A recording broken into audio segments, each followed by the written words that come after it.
Have you ever heard of pulling a bootlegger turn in a tracked vehicle? The manual strictly forbids it.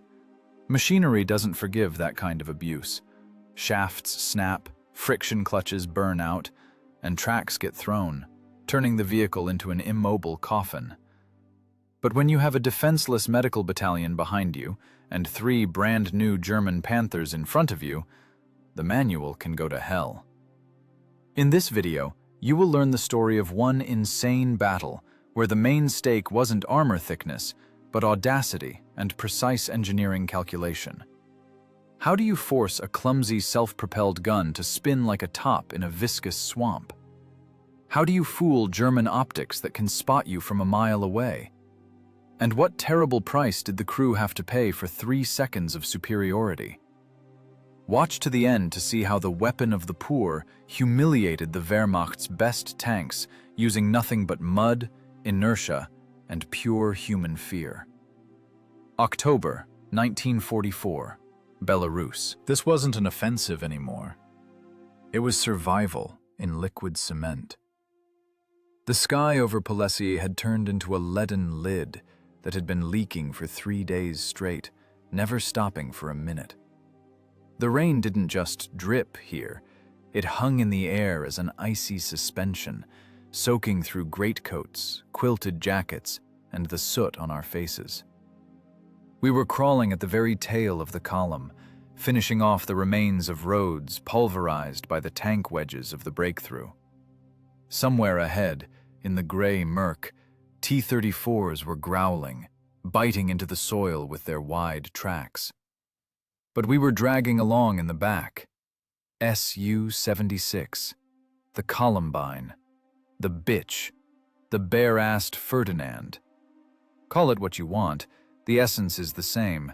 It's a communal grave for 4 men, open to all the winds. The mud in these swamps isn't just earth and water. It is a third enemy. Scarier than the Germans, scarier than the blocking detachments, scarier than hunger. It's a sticky, greasy substance with its own malevolent will. It grabbed the rollers, clogged the track pins, and stuck to the drive sprockets in heavy clumps. The clay smacked under the tracks like a hungry animal trying to drag 11 tons of iron into the quagmire.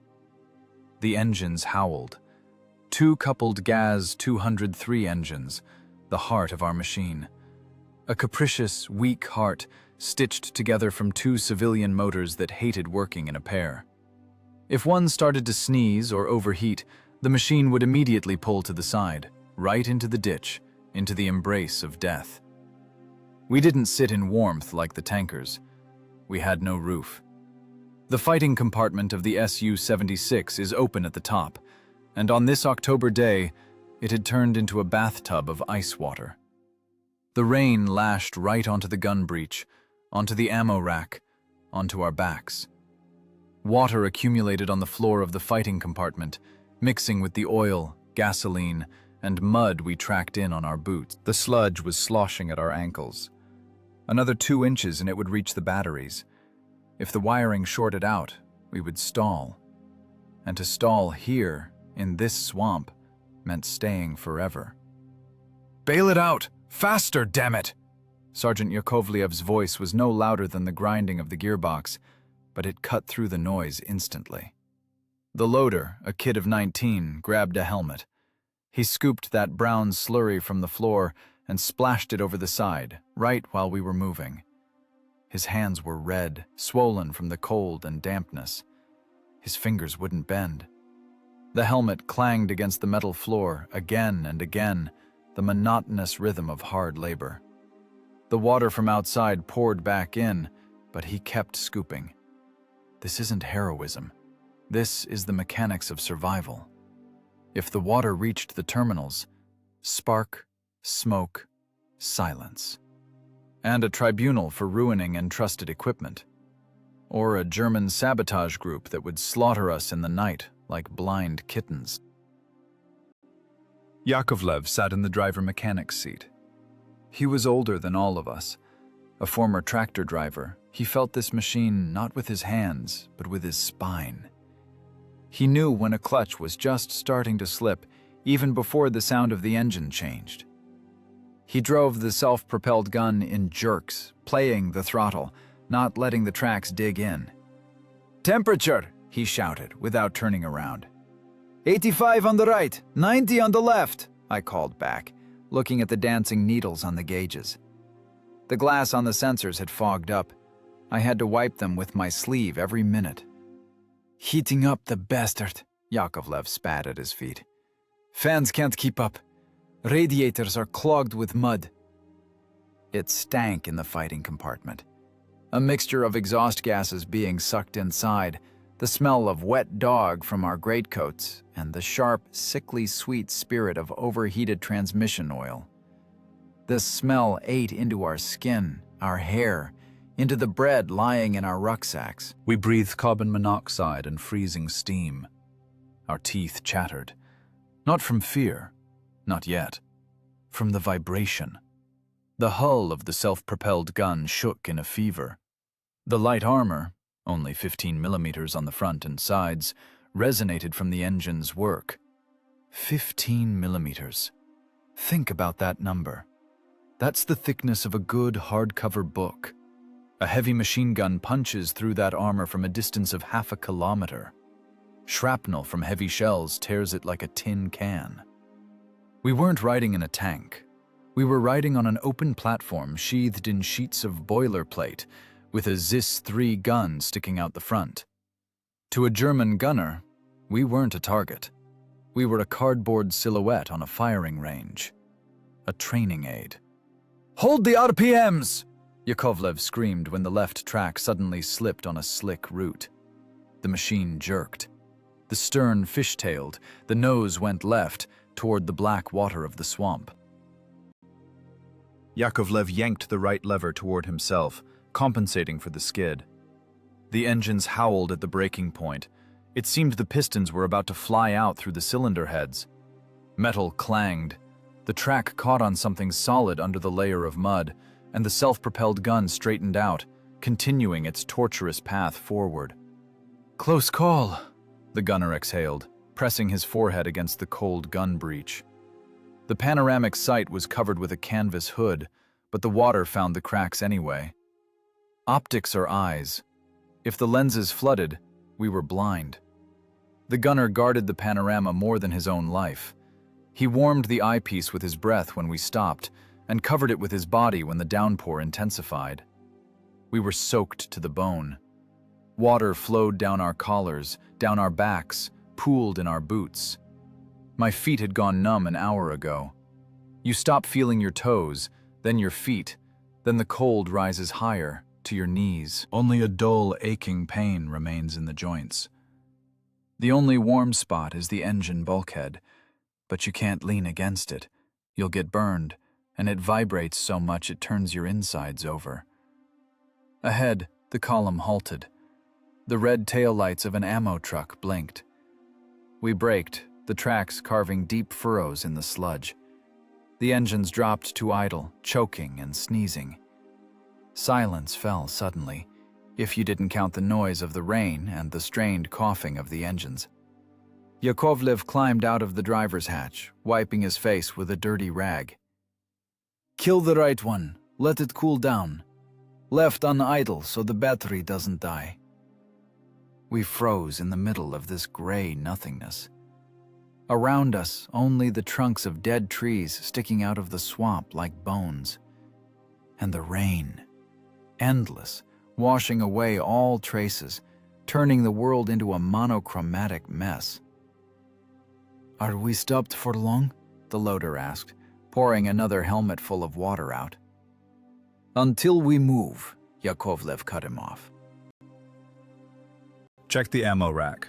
Shells dry? Dry, Comrade Sergeant. Covered with canvas. Watch it. If the powder gets damp, you'll be throwing rocks. I looked at the ammo rack. 60 rounds. High explosive fragmentation and armor piercing. 76 millimeters of death in brass casings. Every shell is a chance. But against whom? Against infantry? Excellent. Against pillboxes? good. But if a tiger or a panther comes out, our gun is like a mosquito bite to them. We can only penetrate them from the side, from pistol range, 500 meters, 400. Closer is certain death. Further is a useless waste of ammo. We knew our math. We knew that the frontal armor of a panther couldn't be taken by our shell from any distance. Ricochet, sparks, and a counterstrike that would turn us into a burning torch in a fraction of a second. Hear that? Yakovlev suddenly raised his hand. Through the noise of the rain and the rattling of our engine, another sound broke through. A low, booming rumble. Not ours. Not the rhythmic clatter of the T-34 diesels, and not the whiny strain of our gas engines. It was the heavy, guttural sound of a powerful gasoline engine. A Maybach. Engines, Yakovlev said quietly. Somewhere close. The sound wasn't coming from the front, where our column was. It was coming from the flank, from the fog, from the direction where, according to HQ maps, there should have been impassable marshes. Yakovlev dove back into the hatch. "Start the right one! Move it!" The starter shrieked, engaging the flywheel. The motor sneezed, threw out a cloud of blue smoke, and finally caught. The RPMs leveled out. The vibration intensified. "Battle stations!" The command was unnecessary. We had already pressed ourselves into our seats, gripping the cold metal. The gunner ripped the cover off the panorama. The loader slammed an armor-piercing round into the breech. The clang of the bolt sounded like a gunshot in that tense silence. We stood in the mud, in the rain, in a tin can with an open top. 4 tired, frozen men. And somewhere out there, in the gray veil of rain, a predator was waking up. We hadn't seen it yet, but we already felt its presence. The weight of its armor pressed on us through the fog. War here didn't forgive mistakes. It didn't forgive the weakness of metal or the trembling of hands. Here, the winner wasn't the stronger one, but the one who saw the enemy first. Or the one with the stronger nerves. Mud smacked under the tracks. Rain drummed on our headsets, and we waited. Seconds stretched into hours. Waiting for death is worse than death itself. You sit and listen to the mechanism of your fate working. Tick-tock, tick-tock. Only instead of clock hands, here it's the clanking of tracks and the roar of a foreign engine approaching from the gloom. That low, rumbling sound of a 12-cylinder engine, breaking through the noise of the rain, instantly threw me back a week. Memory is a strange mechanism. It doesn't store pictures. It stores sensations. The smell of burnt rubber, the taste of copper dust on your teeth, and the animal terror that seizes your diaphragm so you can't breathe in. It was just 7 days ago, on a dry patch near a clearing.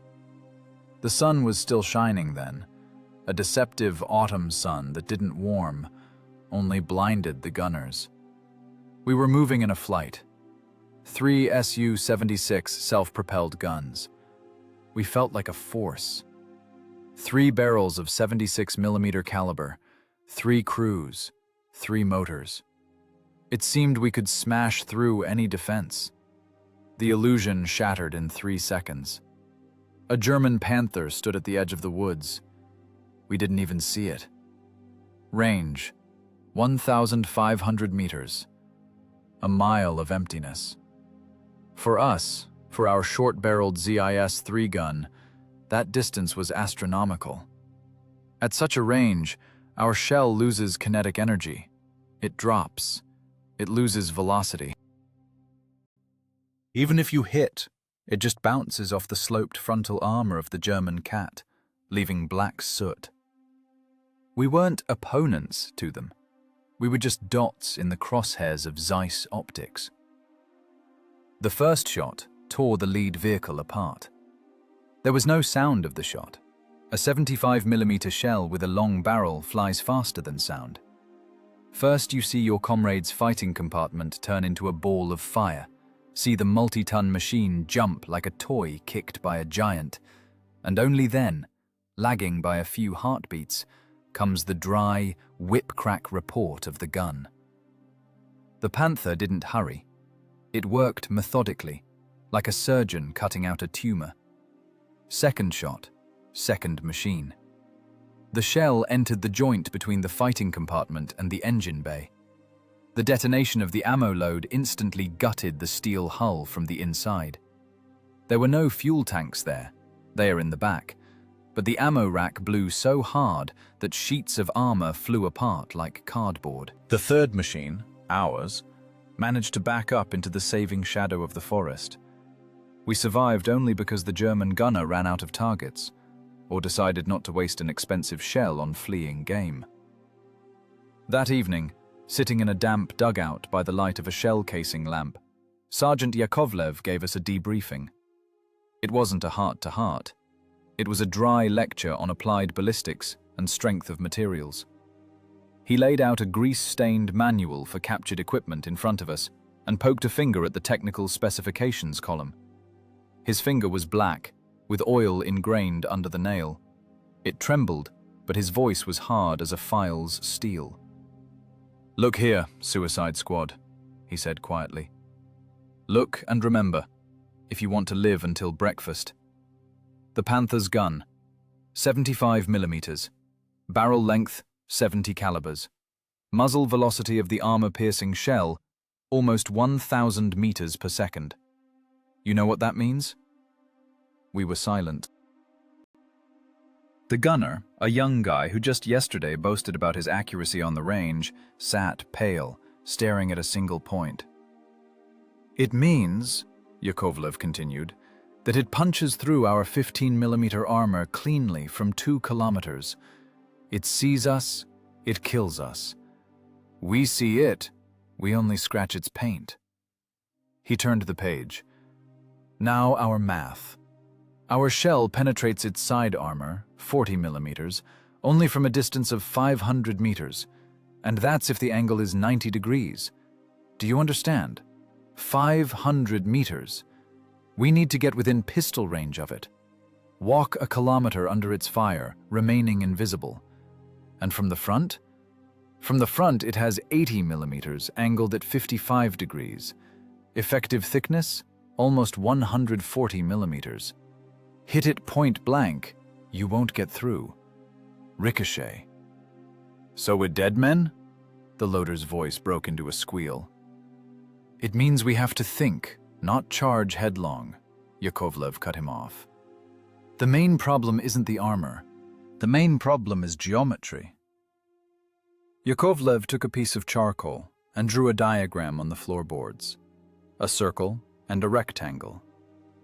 A tank has a turret. It rotates.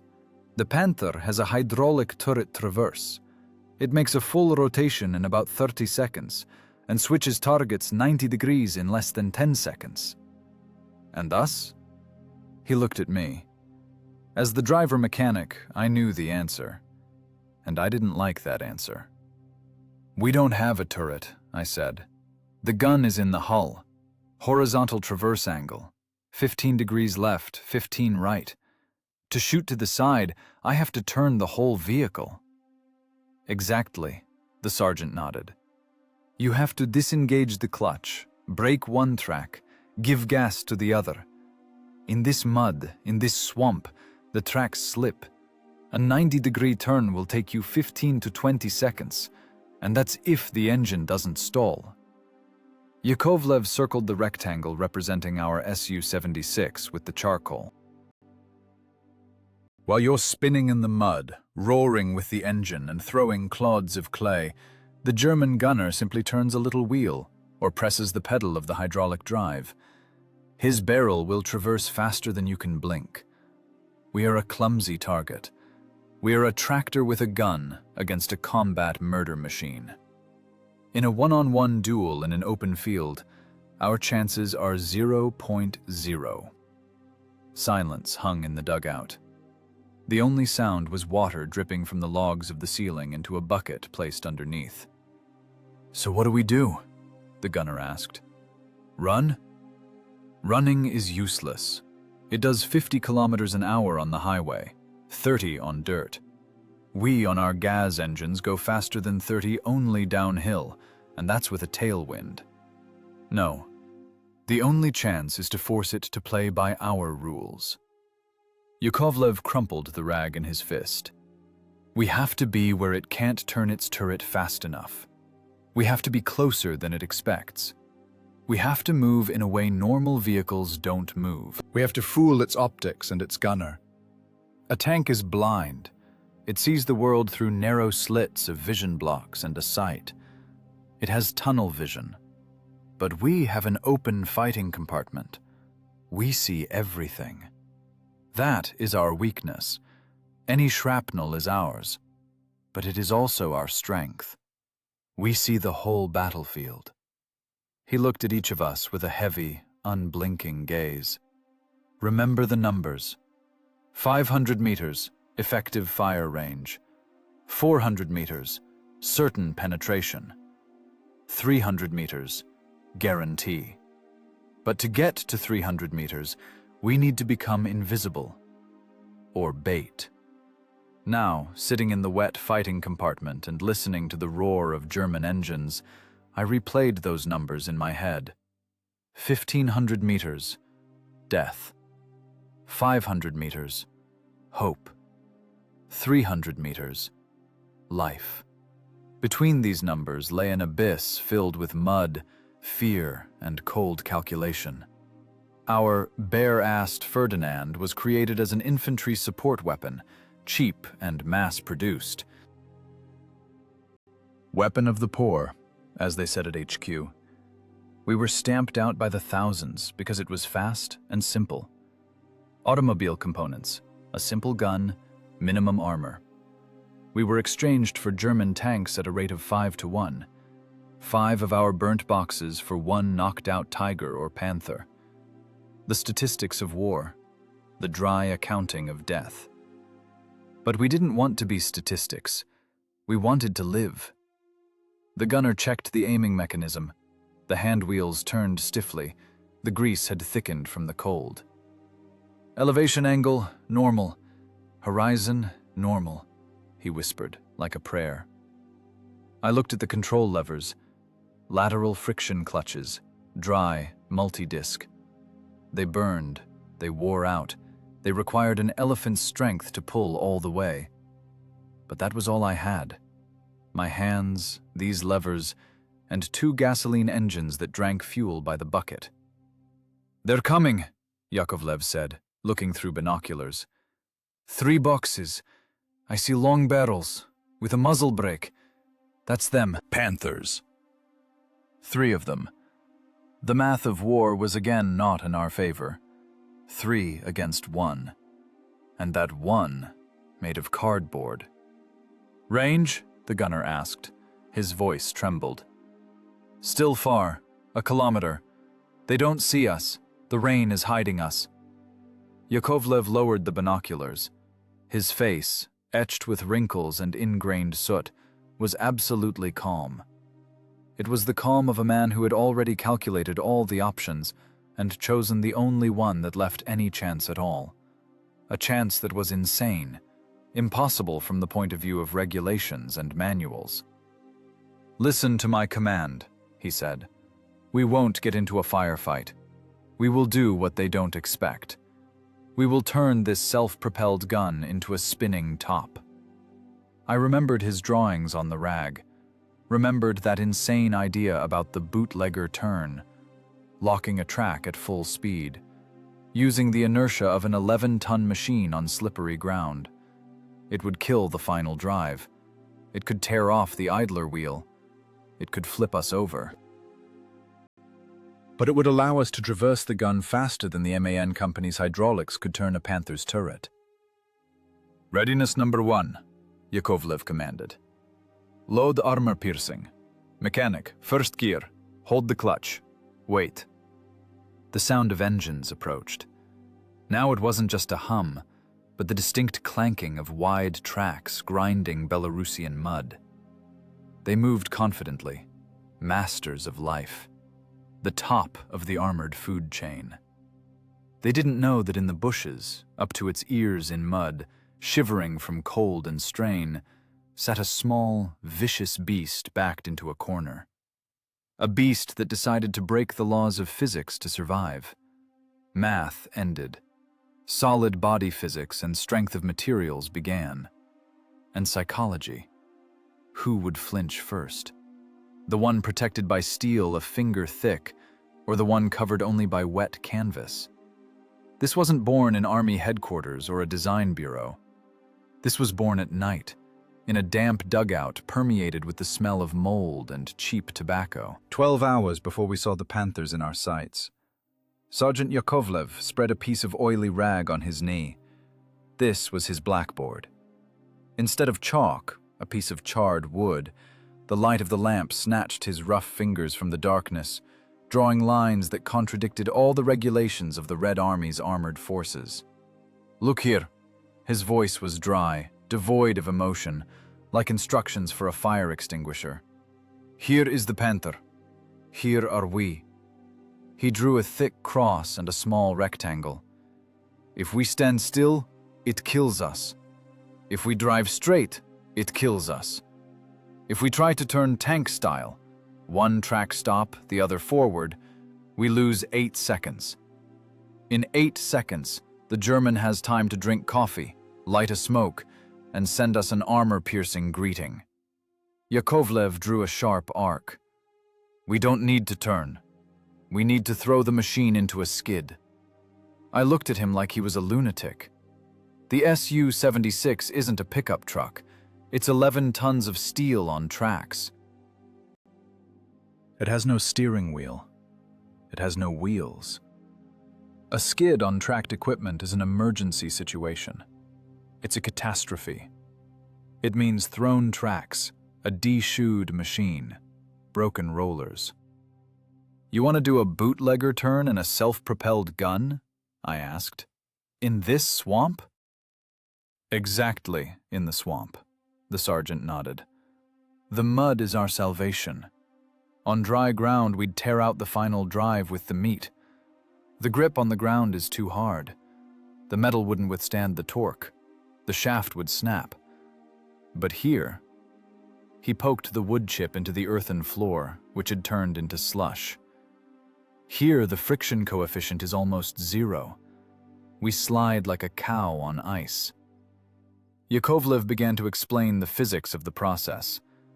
He spoke not like a commander, but like an engineer calculating the structural strength limit. "We accelerate, hit maximum speed, 30, 40 kilometers an hour. Whatever we can squeeze out of these dead engines.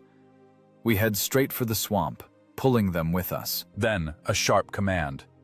"You," he pointed at me. "Yank the left lever toward you all the way. Lock the left track dead. And don't let off the right gas. Floor it."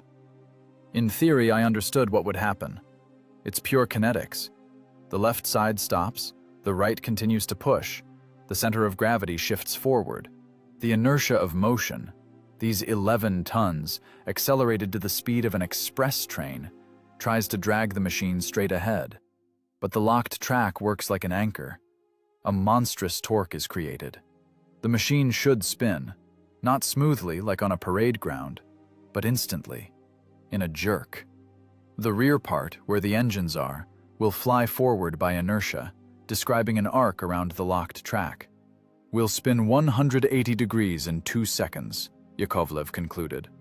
"We'll end up stern to the swamp, nose to the Germans. The inertia will be dampened by sliding sideways through the mud." "And if the track comes off?" the loader asked quietly. The question hung in the air like a heavy weight.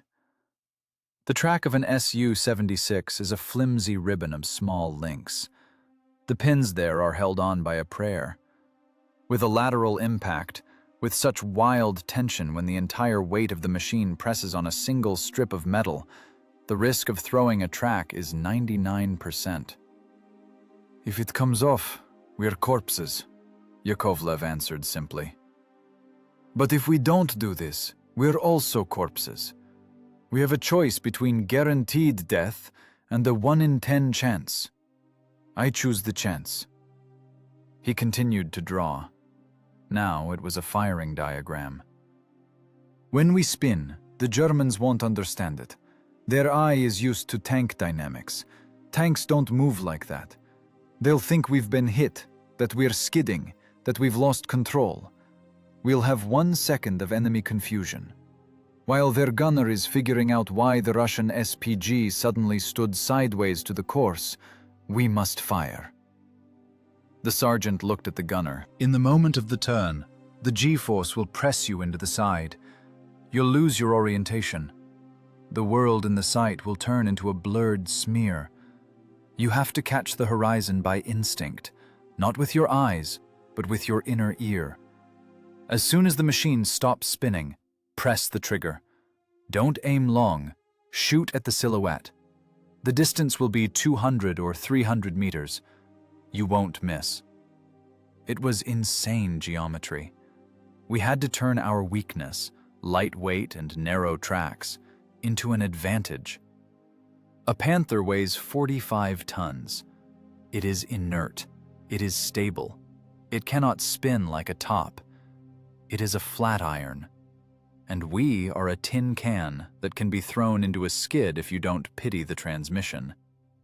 I imagined that moment. My insides clenched. The main shaft of the Su-76 is apart from a truck. It's calculated for hauling potatoes and infantry, not for tank drifting. The shock load when locking the track at speed would be monstrous. The gear teeth in the final drive would experience pressure in the thousands of atmospheres. If the metal had a cavity, if the tempering was bad, if the worker at the factory slacked off, the gearbox would shatter into crumbs. And we would stand sideways to the enemy, unarmed and immobile. And the engines? I asked. With a sharp turn, the oil in the crankcases will rush to the wall. Oil starvation. Seizure. The gas engines are tough. Yakovlev waved it off. They'll run for a few seconds on the oil film, too. The main thing is not to stall at the moment of impact. Keep the RPMs at maximum. Let them roar. Let the pistons melt. We need only 30 seconds of work. After that, let the grass not grow. He erased the drawing with his palm. The dirty rag became just a rag again. This isn't tactics, he said, looking into the darkness. This is a calculation of material strength. Our material. And the Germans. We are betting that our audacity is stronger than their armor. That night, no one slept. We listened to the rain. Each of us replayed this maneuver in our heads. I, lying on the hard bunk, felt my hands clenching by themselves, mimicking the movements of the levers. Left, toward me.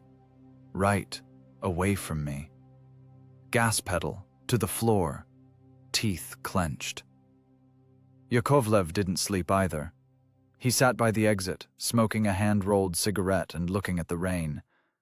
He knew he was sending us on a stunt that could be the final act in a circus of suicides. But he also knew that this was the only card in the deck that hadn't been beaten yet. Everything depended on timing. Start the turn too early, they shoot us in the side while we're sliding. Start too late, they catch up to us and crush us with their tracks.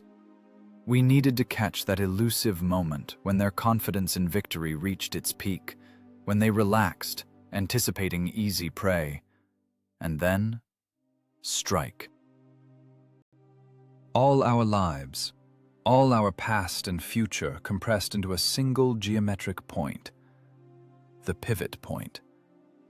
There, in the mud, among the swamp hummocks, physics had to settle the dispute between life and death.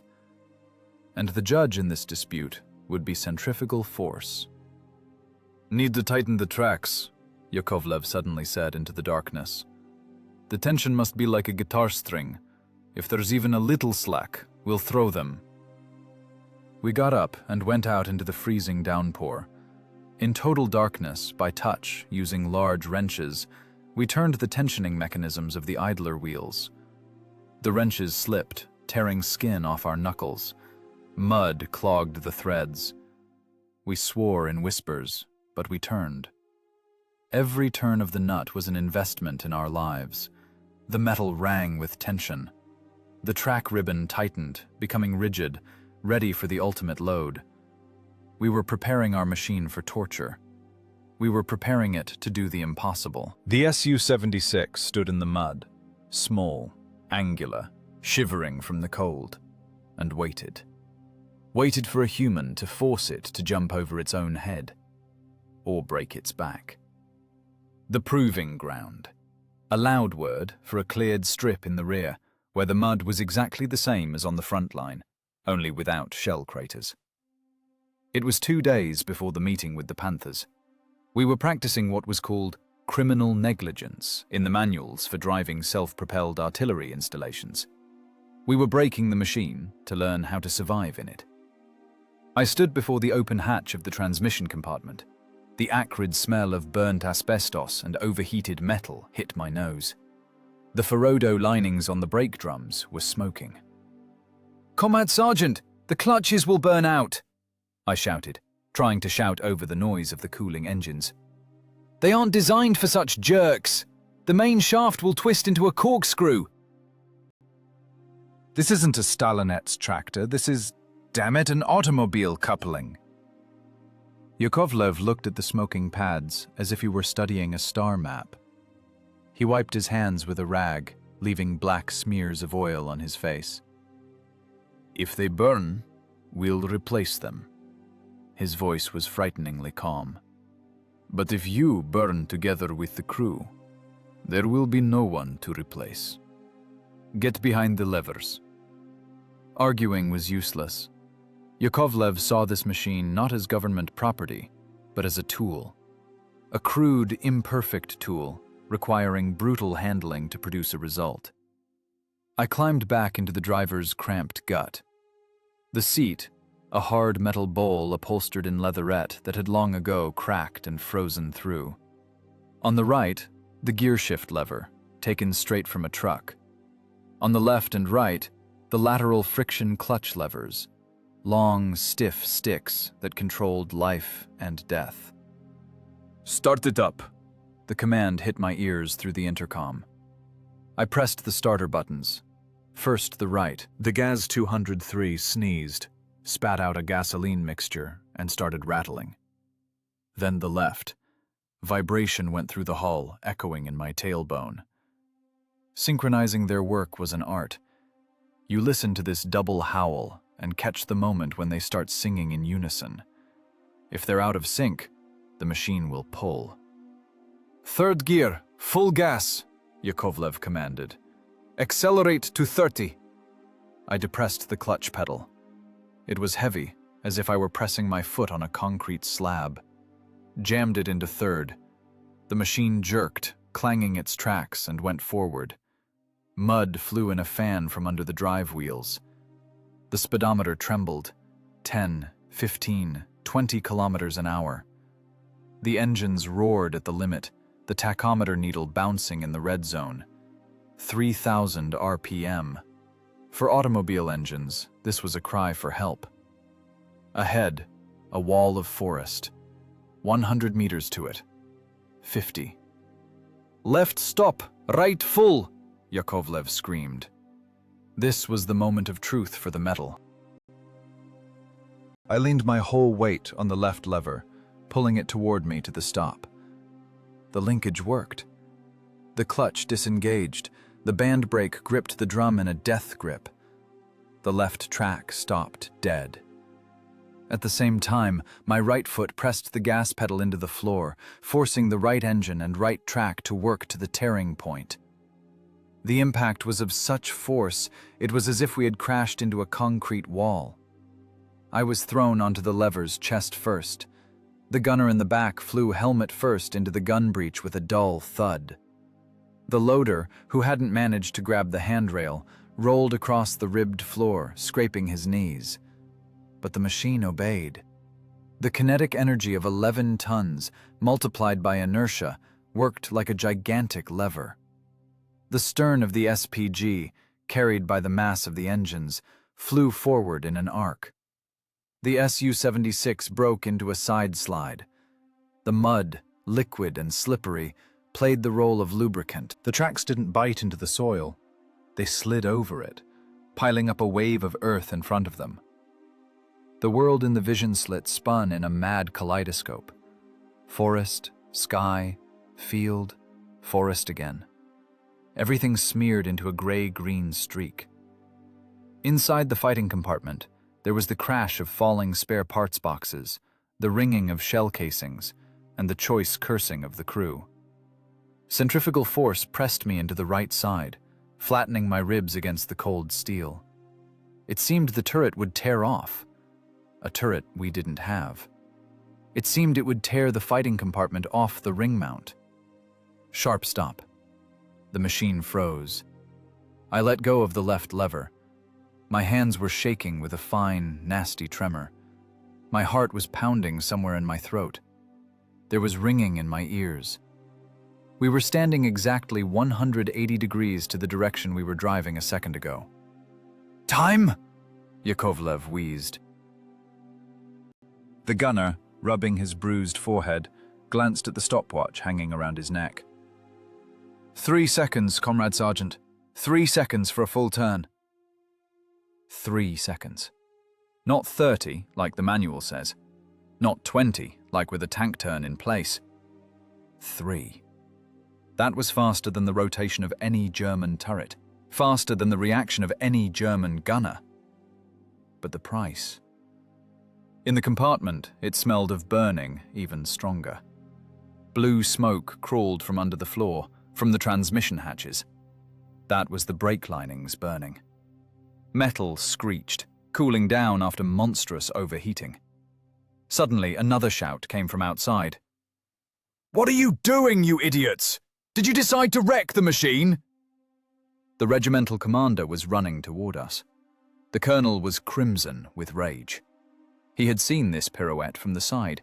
He saw how the self-propelled gun, nearly tipping over, raised a wall of mud and spun around with the grace of an epileptic in a seizure. He saw the violence against the equipment. Yakovlev climbed out of the compartment, unhurriedly, as if we had just stopped for a smoke. "Practicing emergency maneuvering, Comrade Colonel." "Emergency?" The colonel kicked the track with his boot. "Look at the tension. The tracks are sagging. You'll smash the final drive. You burned the clutches. I'll put you before a tribunal for sabotage. We count every barrel, and you're running a circus here." The colonel was right. By all laws of logistics and supply, we were criminals. We were using up the machine's resource, which was scarce enough as it was. The resource of the GAZ 203 engine before major overhaul is in the low hundreds of hours. The resource of the transmission in such conditions is even less. And we were killing it consciously. "Comrade Colonel," Yakovlev interrupted him, quietly but firmly. "A Panther turns its turret in 30 seconds. If we turn according to regulations, we burn. If we burn the clutches but manage to shoot, we are alive, and the regiment completes the mission. A dead SPG is useless." The colonel fell silent. He looked at the smoking grills of the engine compartment. He smelled the burning. He was an experienced officer and understood that the regulations were written in the blood of 1941. But now it was 1944, and the blood was different now. "If you stall in battle because of a breakdown," he hissed through his teeth, "I will personally shoot you in front of the formation.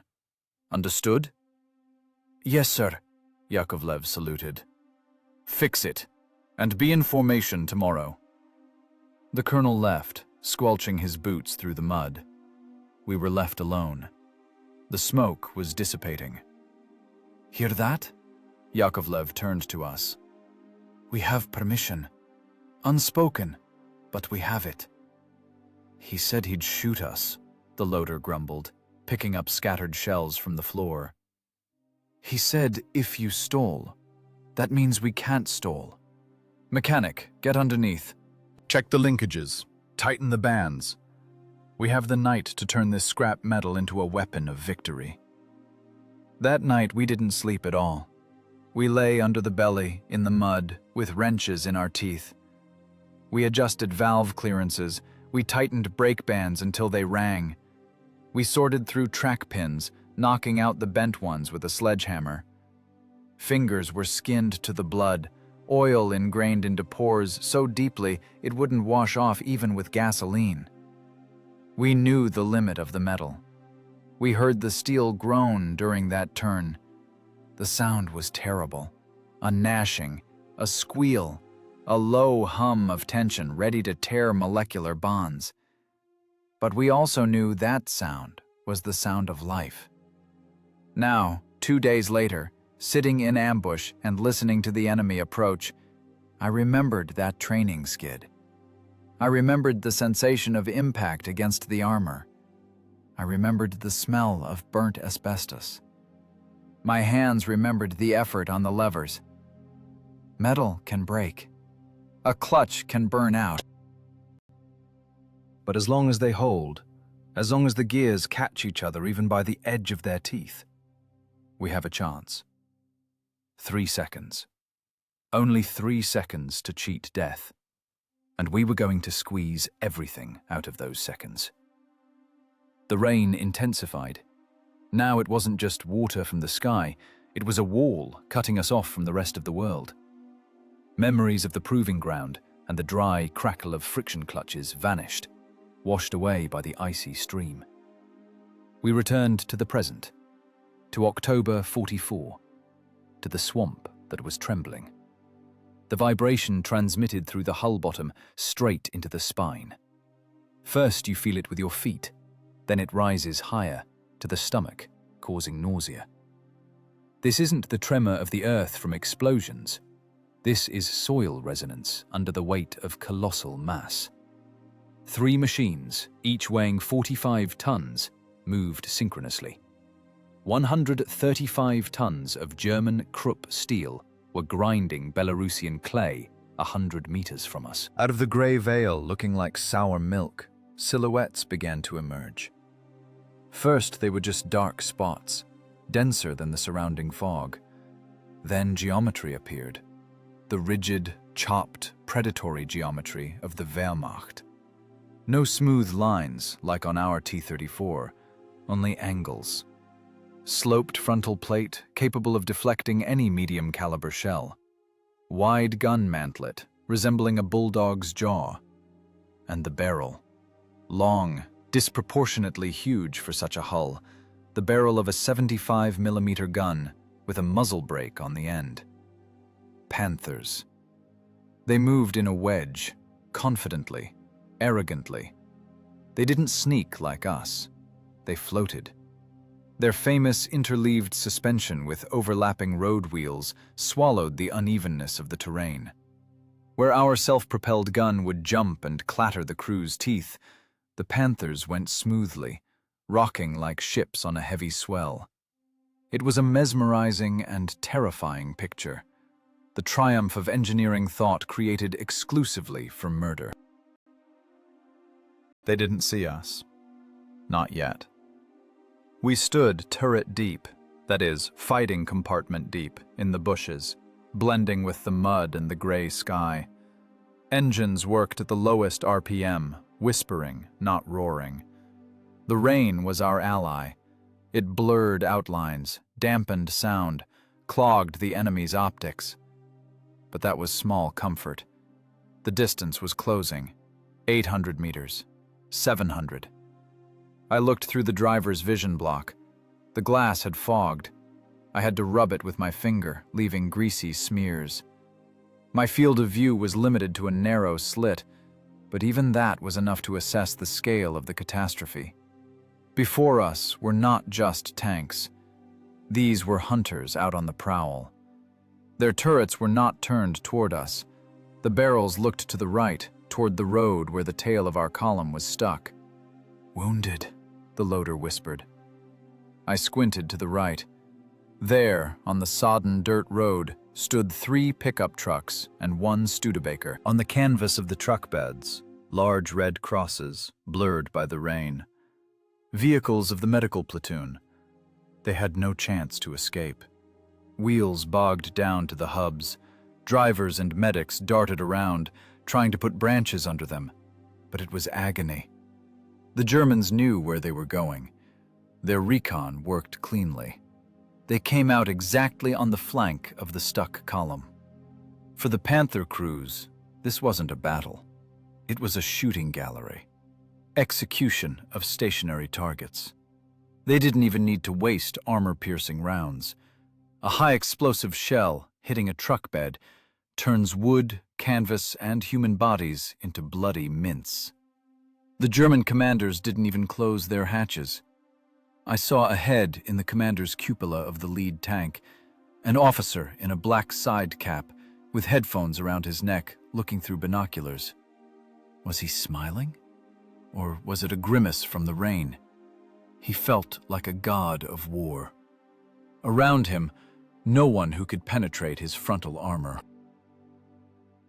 Russian tanks had gone ahead.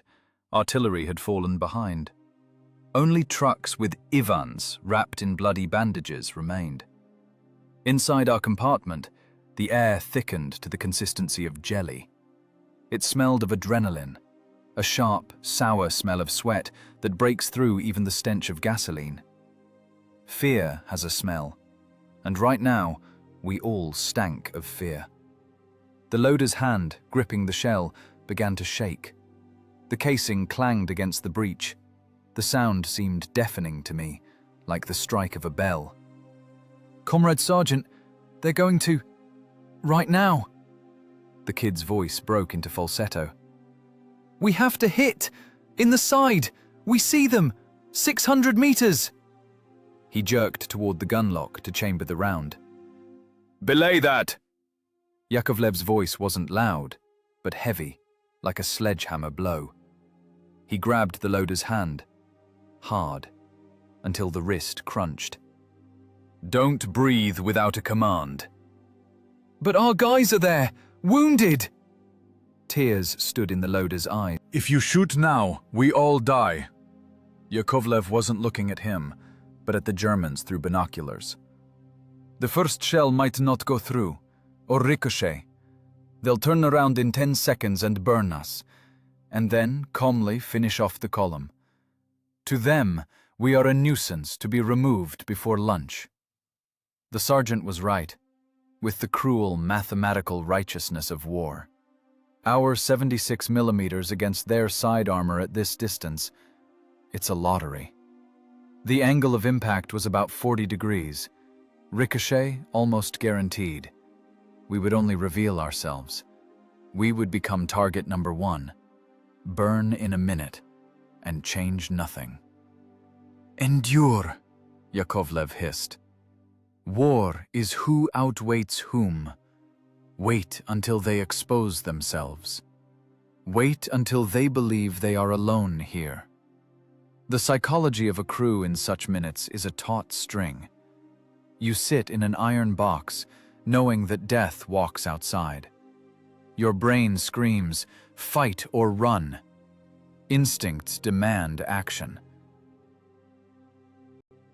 Any action, just not sitting and watching the enemy slowly aim a cannon at defenseless people. Inaction kills morally. You feel like a traitor. You feel like a coward. But Yakovlev was made of different dough. He was a mechanic. He knew that if the gear hasn't engaged, you can't press the gas.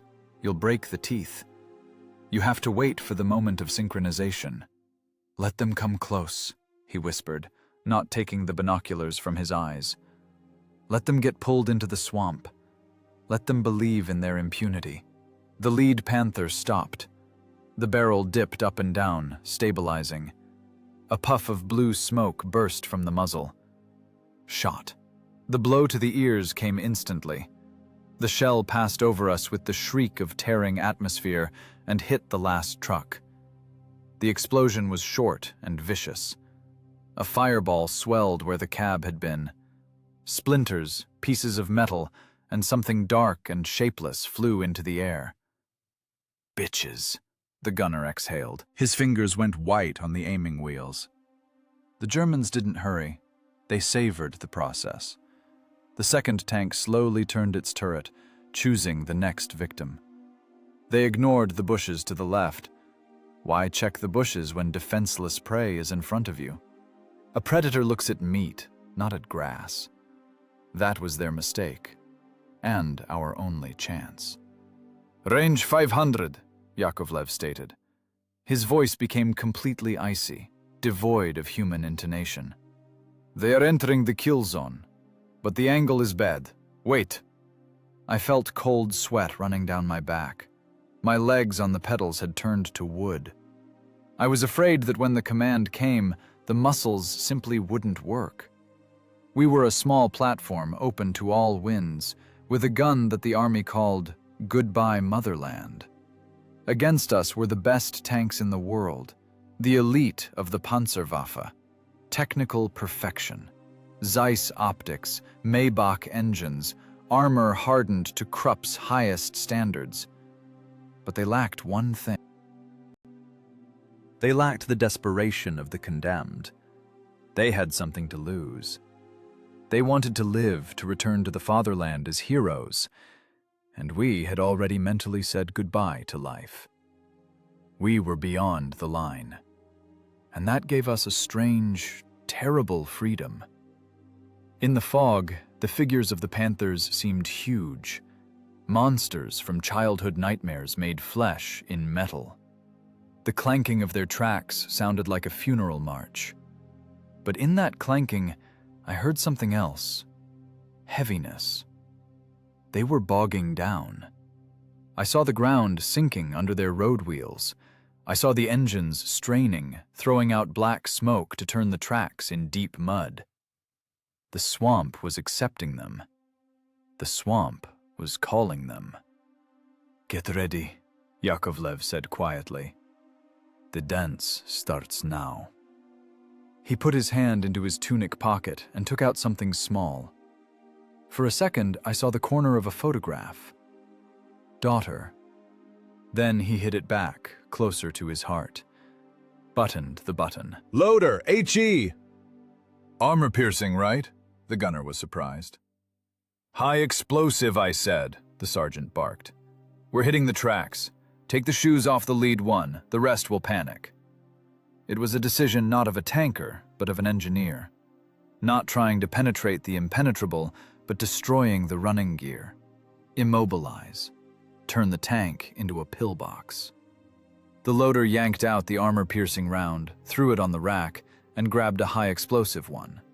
The clang of the bolt sounded like the cocking of a hammer on a scaffold. Now we were ready. The waiting was over. Time compressed into a point on the crosshairs. "With HE," Yakovlev exhaled, "at the drive sprocket. Fire." It was a violation of every conceivable instruction. Hitting a heavy tank with HE is like throwing rocks at a wall. An armor-piercing shell is created to pierce metal, bite in, kill the crew with pressure and shrapnel. High explosive is against infantry, against bunkers, against soft flesh. A high explosive hit on a Panther's frontal armor will simply scrub off the zimmeret and stun the crew for a couple of seconds. But Yakovlev didn't intend to penetrate armor. He was a mechanic. He knew that a tank isn't a monolith. It's a complex system of assemblies where there are weak spots not covered by alloy steel. The gunner pressed the trigger. 76 millimeters of fury burst from the barrel. The machine rocked back, recoil driving the spades into the soft ground. The compartment filled with acrid powder smoke, which instantly mixed with the dampness and the smell of gasoline. The casing flew out of the breech with a clang, hitting the guardrail, and rolled across the floor, smoking like a giant's cigarette butt. We didn't see the shell's flight. We saw the result. An explosion bloomed as a dirty orange flower right under the front road wheel of the lead Panther, where the drive sprocket engages the track ridges. The shock wave and shrapnel couldn't damage the hull, but they didn't need to. They hit the track pins. Metal, stretched to ringing by the multi-ton weight of the machine, couldn't withstand the sharp point impact. The pin snapped. The track, having lost integrity, flew off the wheels like a snake, unspooling by inertia. The Panther, losing support on one side, jerked. It pulled to the side, nose diving into the mud. The multi-ton behemoth continued to crawl by inertia, plowing the earth with bare road wheels until it buried itself completely, standing sideways to the road. It was immobilized. The predator had broken a leg. "Yes!" the loader screamed, shouting over the ringing in his ears. "Belay the joy!" Yakovlev's voice was a cold shower. "Now comes the scary part. Mechanic, left back, right forward, turn around!" At that moment, the Germans woke up. The illusion of safety vanished. The Panther crews realized they weren't alone here. That in these bushes sat someone brazen, someone immortal, who dared to snap back. The turrets of the two remaining intact tanks began to turn. Slowly, with the eerie, inevitable grace of hydraulics, the long barrels with muzzle brakes crept in our direction. They were looking for the offender. They were looking for us. "Faster!" Yakovlev punched the armor. "Feign panic! We have to look like idiots who fired accidentally and are now running away." I slammed the left engine into reverse, the right into first. The Su-76 roared, jerked, and began to clumsily turn in place, breaking bushes. We weren't hiding. We purposely broke branches, raised fountains of mud, roared engines. We were screaming to the whole forest, "We are here. We are weak. We are afraid." It was a play on instincts. If we had just stood and fired, they would have destroyed us with return fire in 10 seconds. But fleeing prey triggers the pursuit reflex in a predator. The German gunners saw in their sights not a dangerous opponent, but a pitiful Soviet SPG, panicking and trying to crawl into the swamp. Thin armor, open compartment, fuss. Easy target, sweet goal.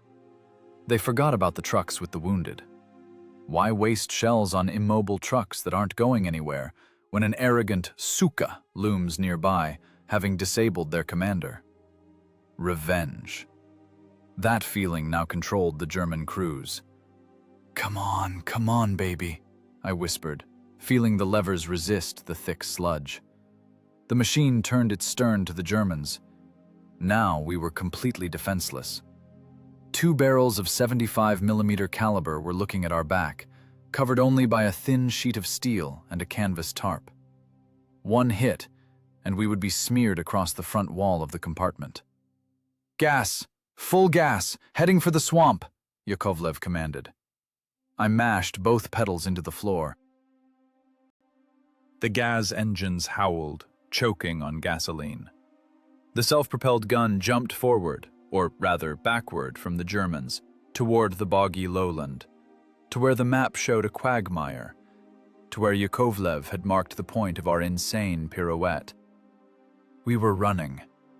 From the outside, it looked like a shameful flight. The bare-assed Ferdinand, waggling its tail, was skedaddling away from the menacing Panthers, throwing clods of clay. But inside the compartment reigned not fear, but cold calculation. "Are they coming?" I shouted, not taking my eyes off the vision block where trees flashed by. "They're coming!" Yakovlev looked back over the armor shield. "They took the bait, turning in pursuit."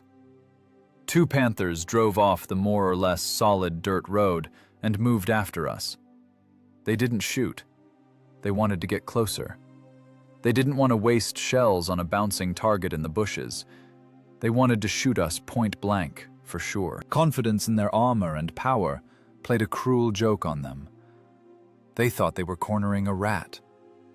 They didn't know the rat was leading them into a trap. "Distance 600, Yakovlev reported. 550, gaining!" Of course they were gaining.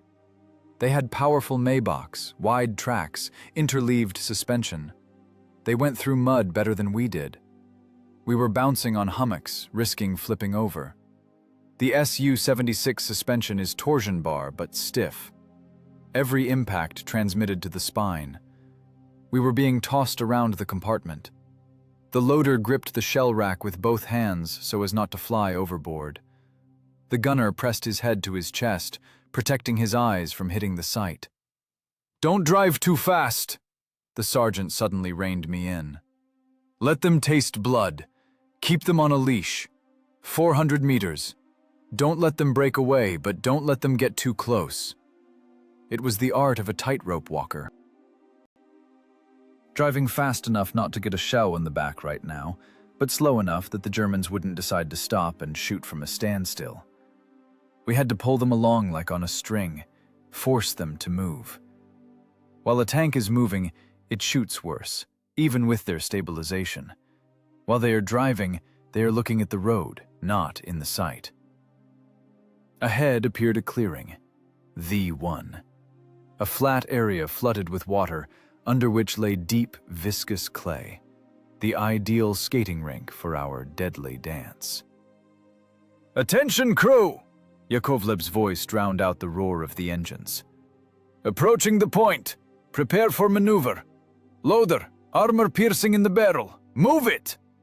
"Armor piercing up!" The kid slammed the shell into the breech. The bolt clanged. "Gunner, firing sector, stern. As soon as we turn, target will be right under our nose.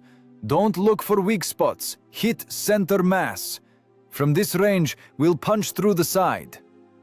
I saw this clearing in the vision block. Gray water, sparse tufts of grass. Looked like a regular swamp, a rotten place. For a normal tanker to poke in there is suicide. You'll bog down, sit on your belly. But we were lighter, and we didn't intend to stop there. We intended to use this slippery surface to cheat physics. Boom from behind. A shell whistled high overhead, chopping off the top of a pine tree. "Scaring us," Yakovlev smirked. "Ranging shots. Nerves are failing the Fritz. Want to finish quickly." Wood splinters and pine needles rained down on us from above along with the rain. This was the last warning. The next shot would be on target. 400 meters, the sergeant shouted. "A little more. Pull them, mechanic, pull them. Let them bog down." I felt their gaze on my back, the gaze through the crosshairs of Zeiss optics. I imagined the German gunner who is now turning the hand wheels, trying to catch our bouncing compartment in the sight.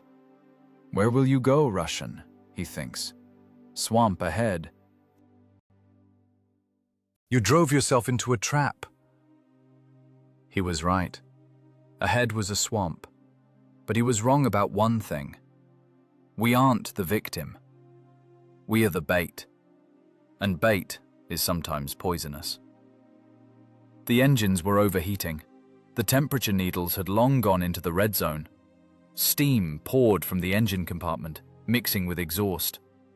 The gas engines were dying, giving their last strength. "Hold on, dears," I whispered. "One more minute. Give us one more minute." We flew out into the open space. Mud sprayed from under the tracks in a fan. The machine immediately settled. Speed dropped. "This is it!" Yakovlev screamed. "They're behind us!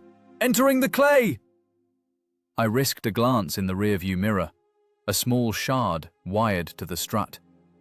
The Panthers were rolling out onto the clearing, heavy, confident. They saw we had slowed down.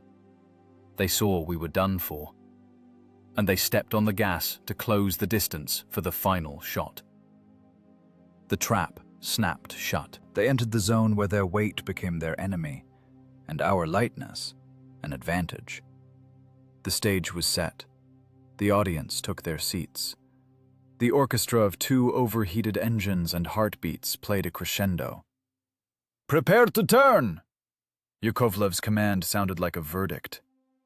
"On the count of 3. 1, 2. This wasn't a race. A race implies excitement, speed, wind in your face. This was the crawling of 2 wounded insects along a sticky fly strip, where behind, breathing heavily, crawled a huge, predatory spider. We were heading for the swamp, waggling our tail like a sutler's boat in a storm. Speed, 15, maybe 20 kilometers an hour. Faster through this mess, our gas engines wouldn't pull, even if we splashed pure alcohol into the tanks. Mud didn't fly from under the tracks. It seemed to fall from the sky, clogging eyes, mouth, nose. But scarier than the mud was the sound. Behind, through the strained howl of our engines, broke the dry, whipping crack of shots. The Germans didn't stop. They accepted the challenge. The 2 surviving Panthers followed, confidently pushing apart the slurry with their hulls like icebreakers. They didn't hurry. Why hurry when the victim is limping? They fired on the move. Their suspension allowed it. Their stabilization dampened oscillations. Their optics were worth more than our entire SPG, along with the crew and my life to boot. The first shell landed to the left, 10 meters away. It didn't look like a movie explosion. The earth just bulged in a black hump and burst. A heavy slap of the shockwave hit the eardrums like a palm against water. A clump of sticky clay the size of a human head flew into the compartment and smashed against the gun breech, splattering the sight. "Bear left!" Yakovlev screamed, ducking. "Don't go straight! Break the trajectory!" I yanked the left lever. The machine threw itself to the side. The final drive howled in a bad voice. We swerved, barely missing a rotten stump. In the same second, on the spot where we were a moment ago, a second fountain of mud and fire grew. "Zeroed in, the bastard," the gunner hissed, frantically wiping the optics with his quilted jacket sleeve. "He's leading the target!" We were the perfect target. The open fighting compartment of the Su-76 is a bucket without a lid. Everything exploding nearby flies inside. Shrapnel, stones, mud, hot metal. We were peppered with small sprays of frozen earth like shrapnel. The canvas stretched overhead ripped. A tiny shell fragment, the size of a fingernail, passed through the fabric like a needle and dinged against the armor plate behind the loader's back. "Alive?" I barked into the microphone. "Normal," the kid called back, although I saw he had turned white. His hands convulsively gripped the ammo rack bracket. He understood. If the next shell enters the compartment, we won't even need to be buried. We'll simply vanish in the fiery flash of our own ammo detonation. The distance was closing. I felt it with my back. My back, pressed against the thin leatherette seat back, became a huge nerve ending. I physically felt that invisible vector, that line of death the German gunner was drawing in space. 75 millimeters of steel were flying at the back of our heads. 800 meters, Yakovlev shouted, looking back. "Following the tracks! Bogging down, but coming!" It was hard for them. I heard their Maybachs straining. 45 tons of weight in such a quagmire is a death sentence for the transmission. But German machinery, damn it, was made with a safety margin. They crawled, grinding the soil into porridge, slowly but inevitably, like a steamroller of fate. 700! A shell whistled right over the compartment. The air pressure was so dense it forced us to the floor. Hot air burned my neck. "Aimed high," the sergeant commented, as if we were at exercises. "Correcting. Next one will be lower." The German gunner was getting used to our movement. He was studying our agony. He saw we were thrashing, that we were skidding, that speed was dropping. He stopped rushing. Now he worked rhythmically. Stop for a second. Shot. Movement. He was narrowing the bracket. Short. Long. The next hit should be in the cross. The horror of the situation was that we couldn't answer. We were back to the enemy. Our gun looked forward into the emptiness of the swamp, and death breathed down our necks. We were in the role of a hare that feels the hound's breath but can't turn around to bite. "Mechanic, stay awake!" Yakovlev's voice was taut as a string. "Play with the speed. Break the rhythm." I let off the gas, then sharply mashed the pedal again. The machine dipped its nose, then jumped forward. The engines choked, sneezed, but pulled through. Behind, a boom again. A shell plowed the earth where we would have been if I hadn't dropped speed. "Smart," I whispered. "But we're trickier." We were playing deadly tag. The stake in this game was life. 500 meters, Yakovlev reported. "Entering the shore kill zone." 500 meters. That line. From this distance, they could stitch us through, even without aiming for vulnerable spots. Just at the silhouette. A high explosive shell would blow us to splinters. Armor piercing would stitch the engine compartment, punch the bulkhead, and turn me into mince right at my workstation. And we needed to get even closer. We needed to let them into dagger range. 300 meters. 200. To where our shell would guaranteed penetrate their side. The rain poured ceaselessly. Water in the compartment mixed with clay thrown in by explosions. We sat ankle-deep in icy sludge. Hands slipped on the levers. I wiped my palms on my jacket, but it was soaked through too. The smell of burning became unbearable. The clutch was burning. I smelled that sweet, nauseating spirit of dying friction linings. "Temperature critical!" I shouted. "Engines will seize any second!" "Let them seize," Yakovlev called back. "But only after the turn. Pull, son, pull! Another 200 meters!" We were crawling into the very core of the trap. The soil here became completely unstable. The tracks no longer gripped the ground. They paddled the sludge like steamboat paddles. The SPG tossed from side to side. Every meter was a battle. And behind grew a gray wall of German armor. 400! Yakovlev wasn't shouting anymore. He was stating facts with the dry voice of a judge. "They are sure we're stuck. See the commander sticking out. Laughing, the bastard." Let him laugh. Laughter relaxes the diaphragm. Laughter dulls vigilance. They saw before them an agonizing Soviet tin can about to drown in its own mud. They anticipated the finale. I imagined this moment through the Germans' eyes. Here they are, the Russians, dirty, pathetic, on their wretched rattletrap, running. Now we'll get a little closer, pick a convenient spot, and send them to hell with one beautiful shot.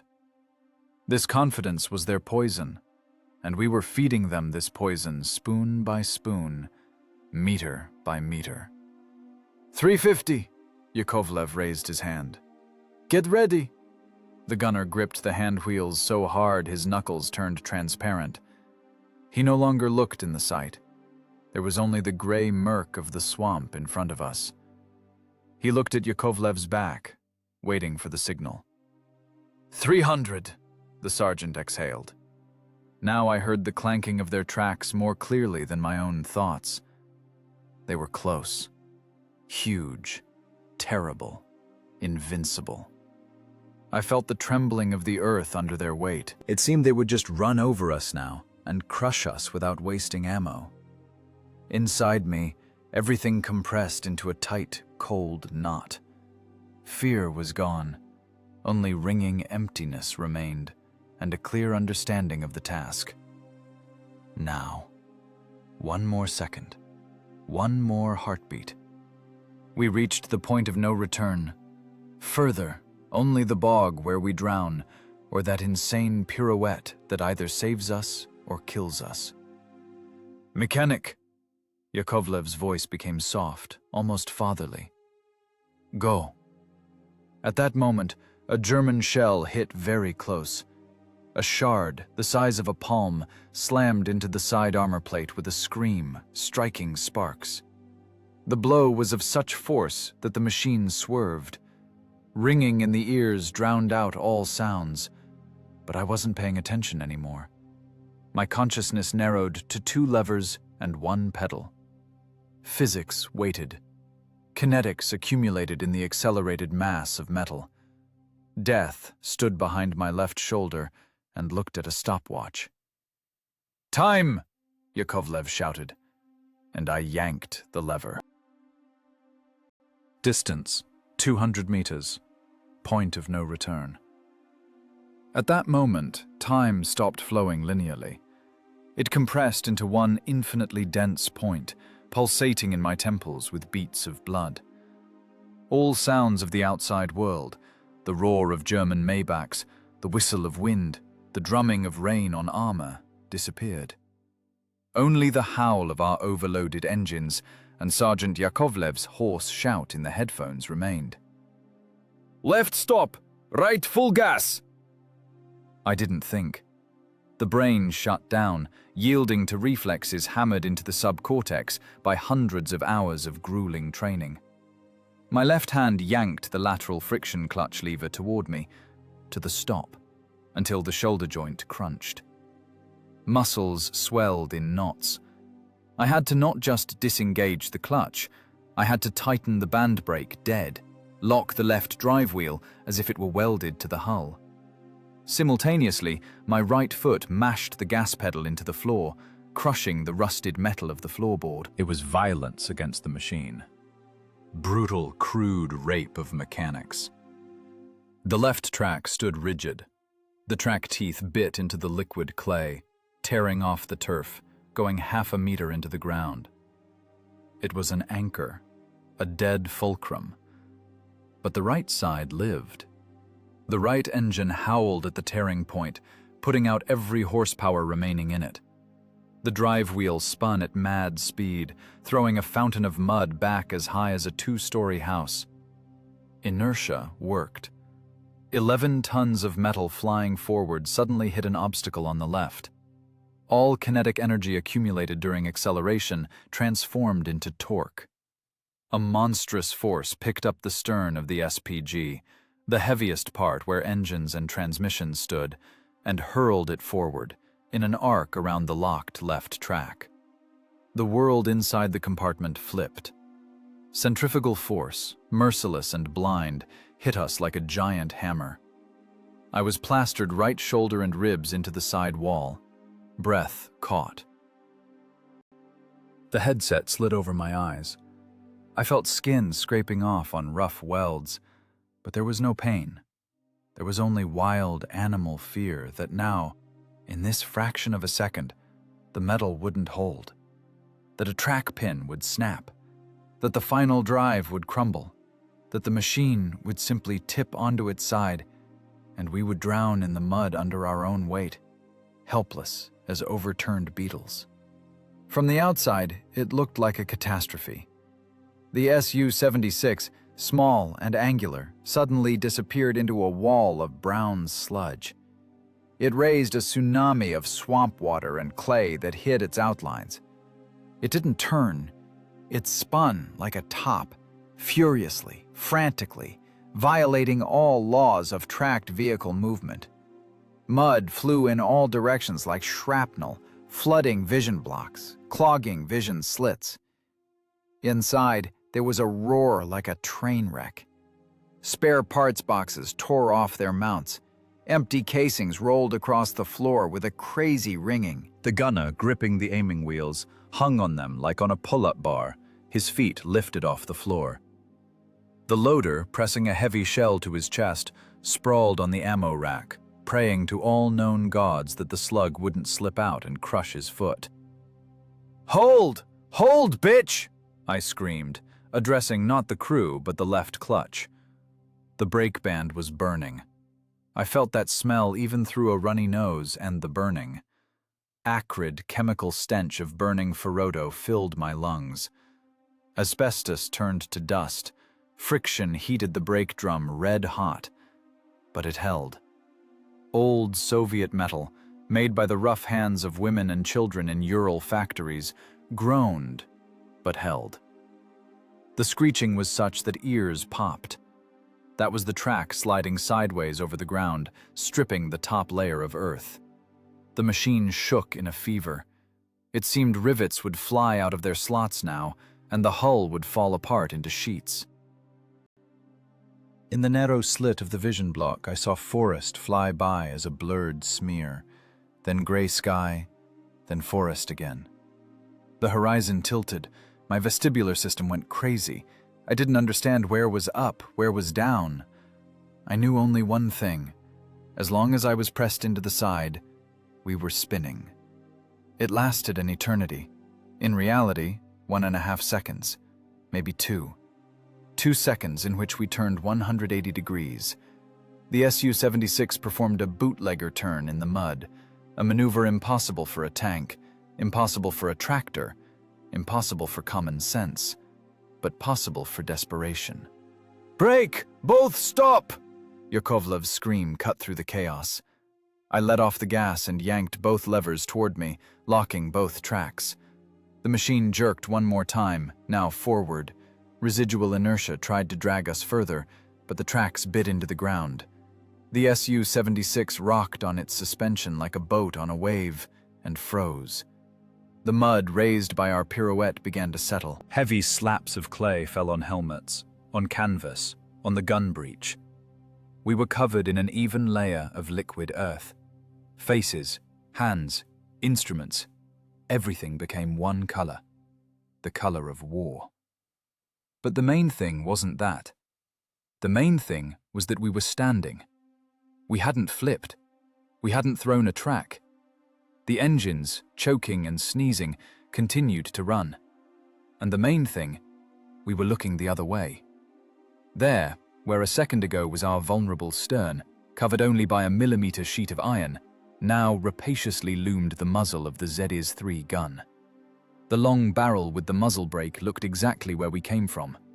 Exactly into the forehead of the oncoming Panthers. For the Germans, it was a shock. Imagine their state. They were chasing a damaged, panicking enemy. They saw his back. They already tasted victory. They relaxed. The gunners possibly even took their eyes off the eyepieces to better see the Russian SPG bog down in the swamp. And suddenly, in a cloud of dirty spray, something incomprehensible happens. The target disappears in a vortex, and when the mud settles, looking at them is not a defenseless rear, but the black pupil of death. Their brains refused to perceive this instantly. The surprise factor worked. Tank inertia of thinking. A tank cannot turn instantly. A tank needs time. So, this isn't a tank. So, this is something else. These precious fractions of a second of confusion were our winnings. We stood face to face. Distance, 200 meters. Point blank. At such a distance, armor no longer mattered. Only reaction mattered. The German turrets were still looking where we were during the chase, a little to the side, accounting for lead. They needed to traverse, just a little, 10 or 15 degrees.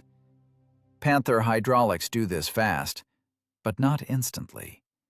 They needed to understand what happened, aim the sight, align the marks, press the trigger. We didn't have that time anymore. We had no time at all. "Horizon!" Yakovlev wheezed. "Aim!" The gunner, with a split lip, with a face covered in mud, was already hanging on the hand wheels. He didn't look into the panorama. It was plastered with clay. He looked over the shield, through the open sights, down the barrel. At such a distance, Missing the bulk of a panther was impossible. It took up half the horizon. Huge, grey, with a cross on the side. It was right there. It stopped. The German mechanic instinctively hit the brakes, seeing the barrel in front of him. That was their mistake. Stopping threw off the gunner's aim.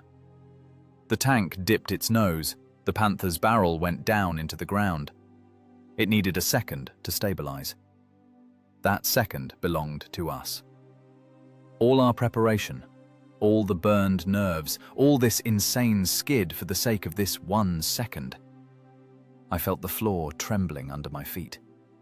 The engines idled, but they shook from overheating. Oil was burning. But we were alive. We stood in the center of a swamp hell. Dirty, deafened, angry as devils. We did the impossible. We cheated physics. We forced 11 tons of iron to dance a waltz on ice. And now, it was time to pay the bills. Armor-piercing! Yakovlev's voice was quiet, terrible. In the side of the lead one, right under the turret. The barrel of our gun looked slightly to the right of the center of the German tank, to where, behind the vertical plate of side armor, the ammunition was stored. Where 40 shells slept, ready to turn the steel monster into a volcano. The angle was ideal. Almost 90 degrees. Range, lethal. We saw the Panther's turret beginning to traverse in our direction. We saw this slow, smooth, deadly turn. We looked into the black hole of their barrel, which was seeking us. It was a duel of gazes, a duel of nerves, a duel of speeds. But we were faster. We were already standing, and they were still moving. Still stabilizing, still thinking. The gunner held his breath. His hand smoothly, without jerking, pulled the trigger lever. Inside me, everything froze. I stopped breathing. My heart skipped a beat. Now. The world narrowed to the firing pin striker breaking off the sear to hit the shell primer, initiating the chemical reaction that was supposed to put a period in this dispute. Trigger. The click of the firing pin on the primer was inaudible in this roar, but we felt it with our whole bodies. It was the moment when chemistry turns into kinetics. The powder charge ignited in the casing.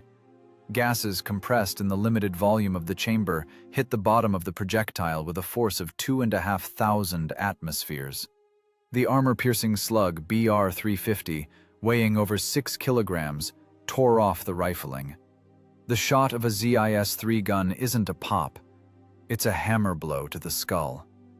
Even in a headset, even with your mouth open to compensate for pressure, you feel your eardrums pressing inward. A sheaf of fire burst from the muzzle brake, scorching the wet bushes in front of us. Recoil threw the 11 tons of our machine back. The spades, already buried in mud, plowed the earth even deeper. The self-propelled gun shuddered as if in a fever, shaking clumps of stuck clay off the armor. 200 meters. For a shell flying at a speed of 680 meters per second, this distance doesn't exist. It's an instant. It's less time than needed to blink. The shell didn't even have time to lose velocity. It didn't have time to deviate under the influence of wind or spin drift. It went on a string. The German gunner in the Panther surely saw the flash. Perhaps he even had time to realize this was the end. His turret still continued its slow, sluggish movement in our direction, trying to bring the barrel to bear. But physics was on our side. The angular velocity of the shell is higher than the angular velocity of hydraulic rotation. Impact. We saw the shell enter the Panther's side, right above the second and third road wheels, where, behind a 40mm armor plate, the German cat has its most vulnerable spot, the ammo rack in the sponson. The Panther's armor is magnificent in the front, but the sides were its curse. 40mm of vertical steel, Our 76mm shell stitched through this barrier without noticing it. It didn't ricochet, it didn't shatter. It went inside, carrying with it red-hot armor fragments and monstrous destructive energy. At first, nothing happened. For a fraction of a second, the tank continued to stand there, black, wet, terrible. It seemed it swallowed our shot and would answer now. And then the sun lit up inside it. Detonation of the ammo load isn't just an explosion, it is a catastrophe in a confined space. 40 or 50 shells with powder charges and explosives went off simultaneously. The pressure inside the hull grew stepwise, to values no steel can withstand. Welds burst. The Panther's turret, weighing almost 10 tons along with the gun, jumped. It flew into the air, torn from the ring mount like a cork from a champagne bottle. Tumbling in the air, engulfed in flames, it crashed into the mud next to the hull, the gun barrel pitifully burying itself in the swamp. From the torn open hull, a column of fire the height of a 3-story house struck. That was powder burning. That was gasoline burning. That was people burning. The shockwave reached us instantly. Hot air mixed with the smell of sulfur and burnt meat hit our faces. In the open compartment, heat washed over us as if we had opened an oven door. "Burning! It's burning, bitch!" This scream belonged to no one person. We all screamed at once. It wasn't a battle cry. It was a scream of release. The scream of people who stood on the scaffold with a noose around their necks, and suddenly the rope broke. The gunner banged his head against the sight and laughed. Hysterically, terribly, through tears and mud. The loader slid to the floor, covering his head with his hands, his shoulders shaking. But Yakovlev didn't scream. He was already there, in the next second of the battle. "Mechanic! Gas! Forward! To him!" "Where?" I didn't believe my ears. We just destroyed a monster, and the sergeant was ordering to drive straight into this bonfire? "Push it, damn it! To the carcass! The second one will shoot us now! Hide behind the smoke!" Yakovlev was right. We killed one, but 2 remained. And the second tank coming behind now saw a fireball in front of it. It didn't see us. Smoke and flames blocked its view. But as soon as the smoke cleared, or as soon as we tried to go to the side, it would burn us. The only safe place in this whole cursed swamp right now was there, right up against the burning corpse of the enemy. I stomped on the pedals. The Su-76, roaring with engines, jumped forward. Not back into the saving bushes, but forward, to meet death. We raced toward the burning Panther. The heat became unbearable. When we got within 20 meters, the paint on our front plate began to bubble. "Bear left! Pass close!" Yakovlev commanded. I drove the machine as close to the fire as I could. I felt the flames licking the right side. It became bright as day in the compartment. We saw every rivet on the torn German hull, saw the black soot, saw molten metal dripping from the edges of the hole. We dove into a thick cloud of black, greasy smoke.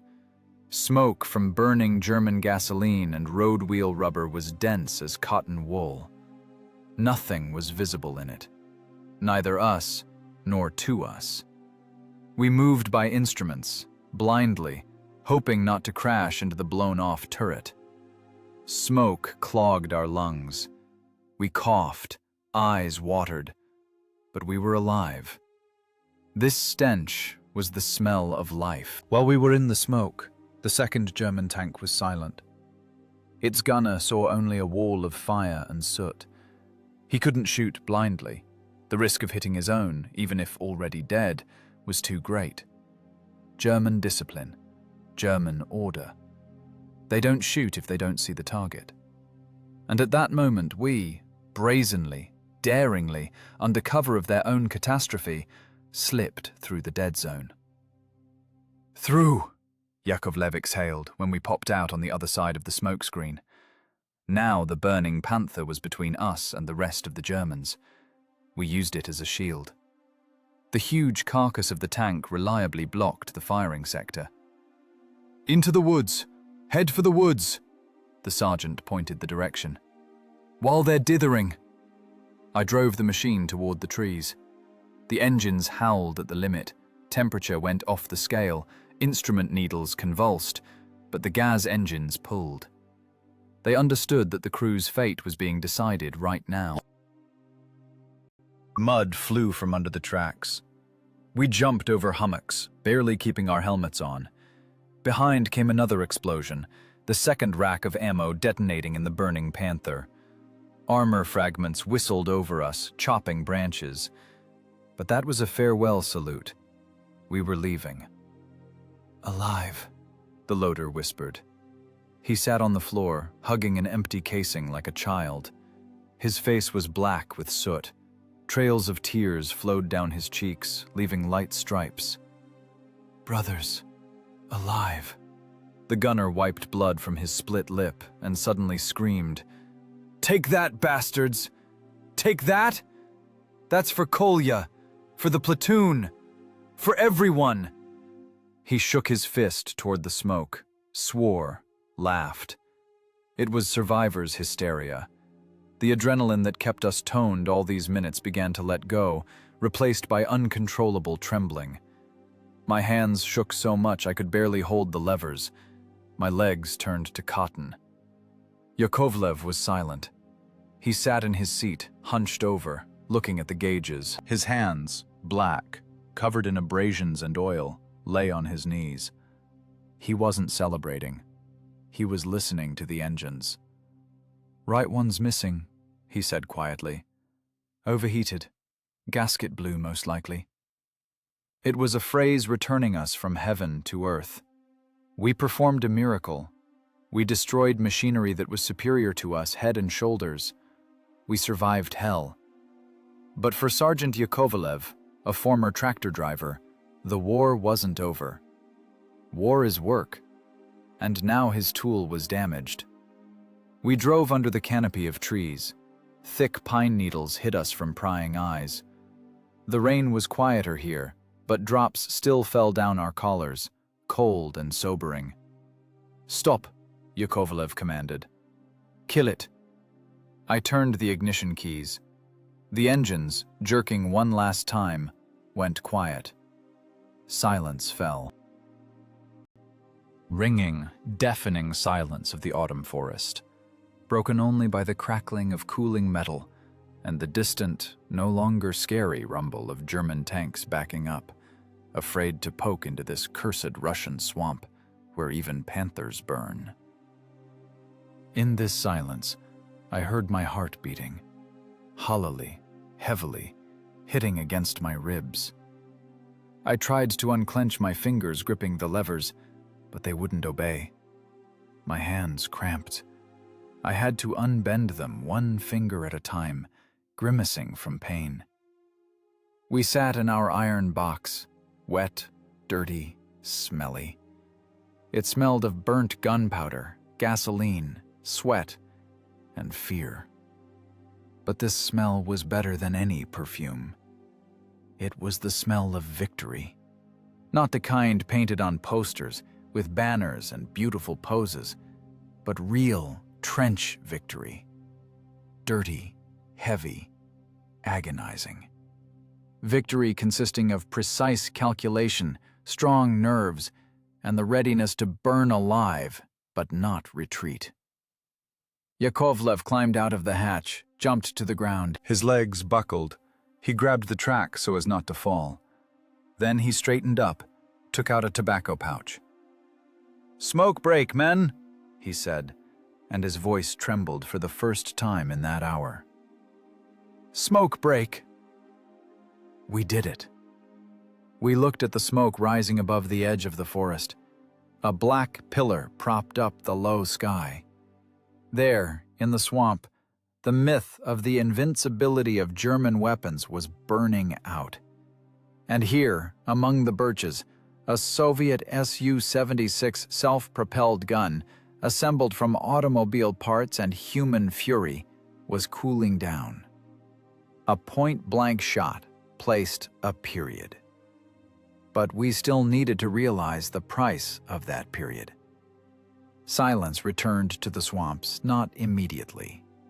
First, it timidly broke through the ringing in the ears, through the crackle of the burning German tank, through the hiss of our machines cooling steel. The Germans left. The two remaining Panthers backed away into the fog, not daring to check what devilry was going on in these bushes. They were professionals, and professionals don't climb into a bottleneck where their commander just inexplicably detonated. For them, this place became cursed. They decided they ran into a camouflaged heavy gun battery or a minefield. It never occurred to them that they were stopped by a single, half-dead Soviet SPG that performed a maneuver worthy of a kamikaze. We stood under the cover of fir trees. The engine stalled finally. This time, forever. I turned the key, but the starter didn't even click. Batteries were dead. And it wasn't about them anyway. I felt heat coming from the transmission that couldn't be confused with anything.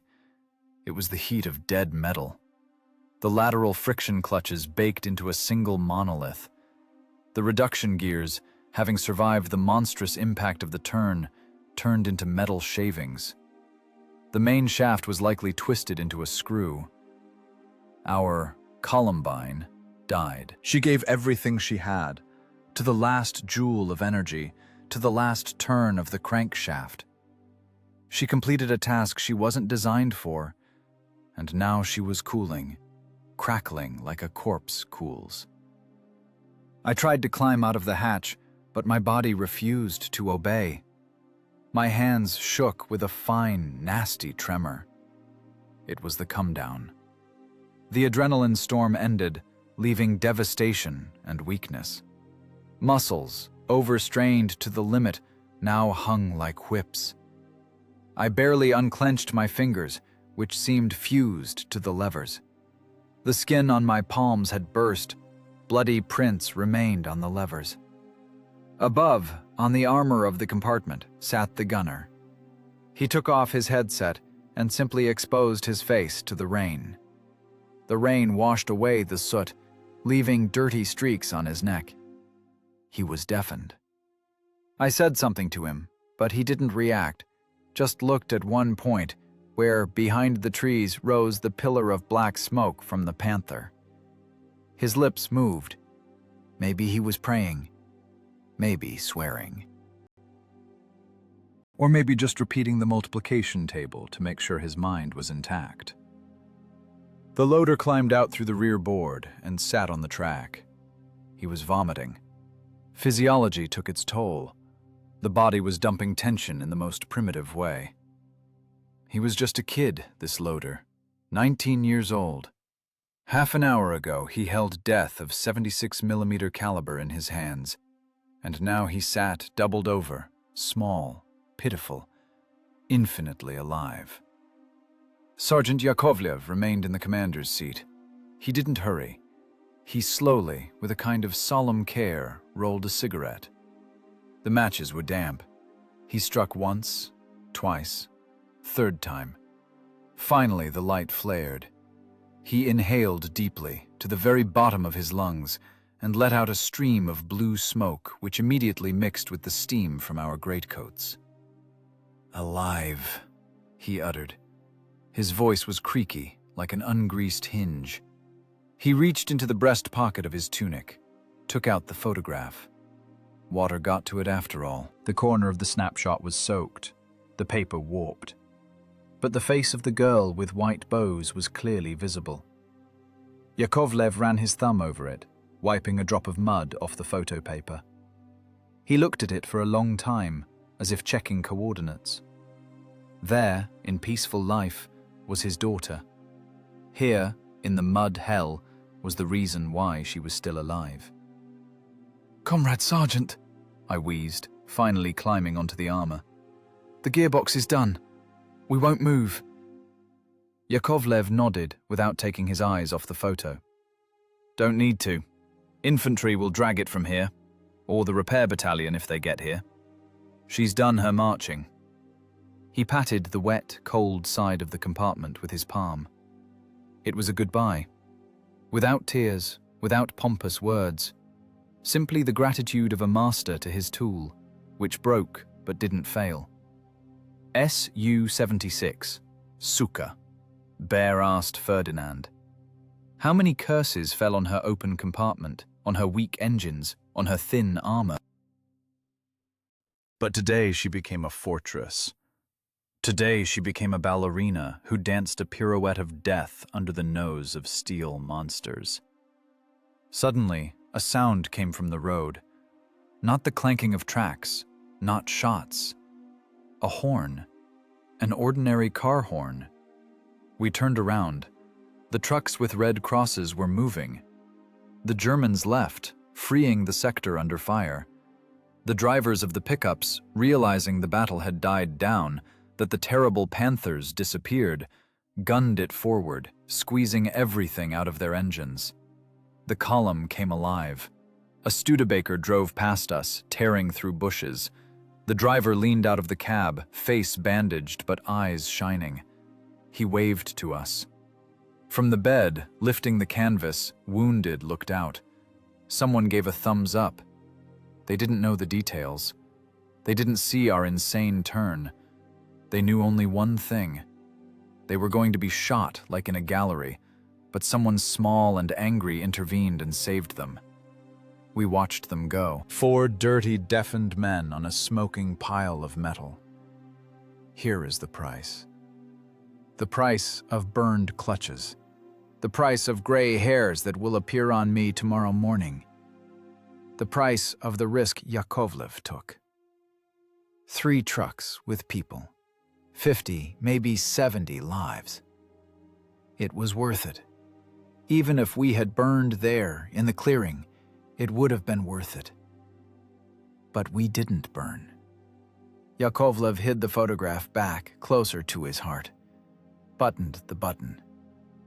"Well, men," he said, standing full height in the compartment. "War isn't over. Get personal weapons. Take perimeter defense. Waiting for our guys. We got our PPSH submachine guns." The loader wiped his face with his sleeve, smearing the mud even more. But now he was smiling. A strange, crooked smile of a man who looked into the abyss, and the abyss blinked first.